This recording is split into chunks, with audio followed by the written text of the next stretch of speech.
Allez, bonjour à tous, on se retrouve aujourd'hui pour une vidéo, donc retour d'expérience sur du matos. Je vais vous parler donc de ma tante qui m'a accompagné en montagne durant toute mon année 2018 et le début de cette année donc 2019. Je vous parle de la Big Agnès Fly Creek HVUL2. En anglais, laissez tomber, l'accent il est pas bon. Donc c'est une tente 3 saisons. Je vais la monter et vous présenterai un peu tous les défauts et les avantages que je lui trouve. Pour ce qui est des chiffres, on va regarder les choses les plus importantes à savoir sur cette tente et ensuite on passe direct au montage et à mon donc retour d'expérience dessus. Donc pour commencer, Big Agnès annonce cette tente comme une tente 2 places. Donc en gros il considère que c'est une tente qui peut accueillir 2 personnes avec du matos à l'intérieur. Ça c'est totalement faux. Désolé Big Agnès, mais c'est la vérité. Impossible de dormir à deux avec 2 sacs à dos à l'intérieur. Moi qui suis un peu axé confort malgré tout, je suis bien seul dedans avec le sac et les chaussures, mais vraiment pas plus. En plus de ça, j'ai un matelas qui fait 64 cm de large. Les 2 personnes, vous oubliez complet.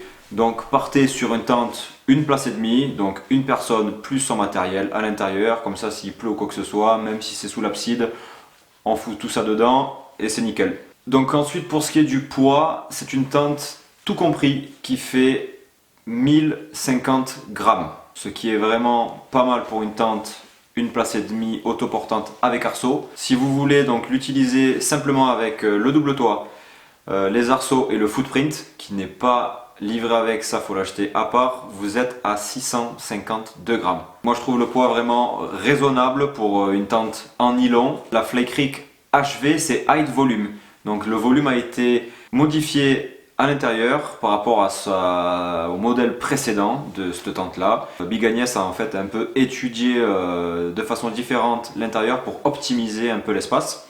Et franchement, c'est vraiment pas mal du tout.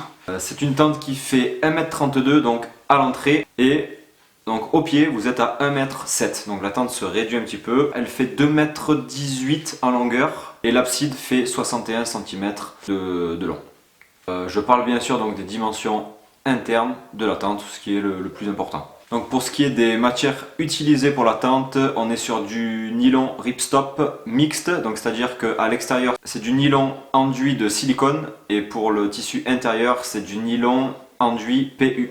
Il y a 3 rangements en petits filets de la même matière que la moustiquaire, donc ce qui est pas mal pour ranger portable, lampe frontale et autres. Et la tente est donc fournie avec 11 sardines, ce qui n'est pas négligeable parce qu'il y a beaucoup de tentes qui ne livrent pas leur tente avec les sardines. Vous avez juste la tente et les sardines, vous vous débrouillez vous-même, vous faites un peu à votre sauce. Donc là c'est cool, il y a les sardines, elles sont costauds et elles sont bien foutues, donc parfait.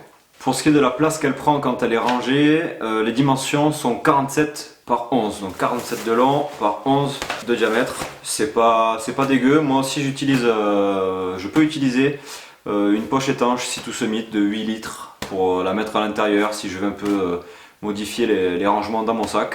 Ça rentre aussi sans problème. Pour ce qui est de l'étanchéité de la tente, que ce soit sur le double toit ou au niveau du sol, c'est un tissu imperméable 1200 mm. C'est pas énorme, ça fait 1 an que je l'ai, j'ai dû m'en servir, bon au final pas plus de fois que ça, mais juste ce qu'il faut pour la tester en 4 saisons. J'ai chopé de la pluie, j'ai dormi sur des sols un peu, on va dire, abrasifs, avec le polycréo, aucun souci. J'ai dormi avec dans la neige, j'ai pas eu de problème non plus au niveau de l'imperméabilité.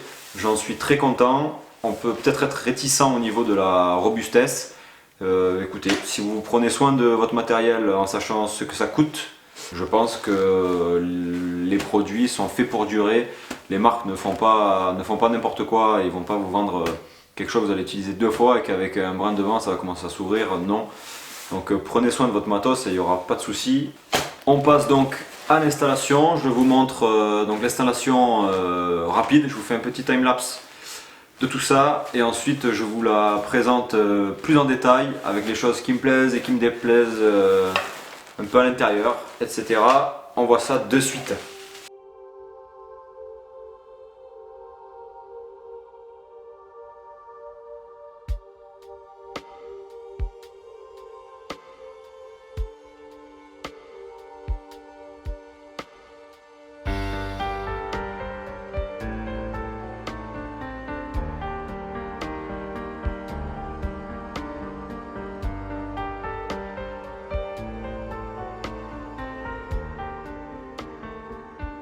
Donc là je suis à l'intérieur de la tente.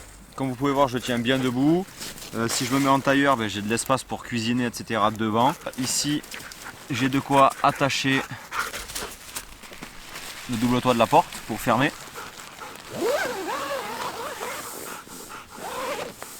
Et je peux également venir l'ouvrir par en haut. Donc s'il pleut, voilà, on peut quand même un minimum ouvrir. Le matin, c'est toujours appréciable de pouvoir sortir sans vraiment tout ouvrir la porte principale. Le polycréo, il est assez grand pour l'avancer, hein, on va dire de 15 cm devant. Moi en général je mets les chaussures sur le polycréo là ici. Donc pour ce qui est de l'intérieur, voilà ce que ça donne. Je vous ai mis un matelas ici là pour que vous vous rendez compte un peu plus de la chose.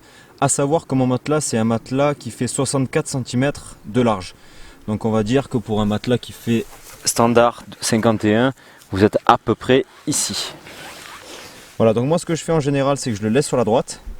Comme ça, ici, là, sur le côté, je peux mettre le sac à dos, les chaussures ou autre. Juste à noter un petit inconvénient pour les personnes qui chipotent un peu, mais c'est quand même à prendre en compte quand vous achetez une tente. C'est pas une tente où vous pouvez donc monter le double toit en premier, à part si vous achetez donc le footprint en configuration avec le tapis de sol plus moustiquaire. Comme vous avez vu, j'ai monté d'abord la moustiquaire et ensuite le double toit.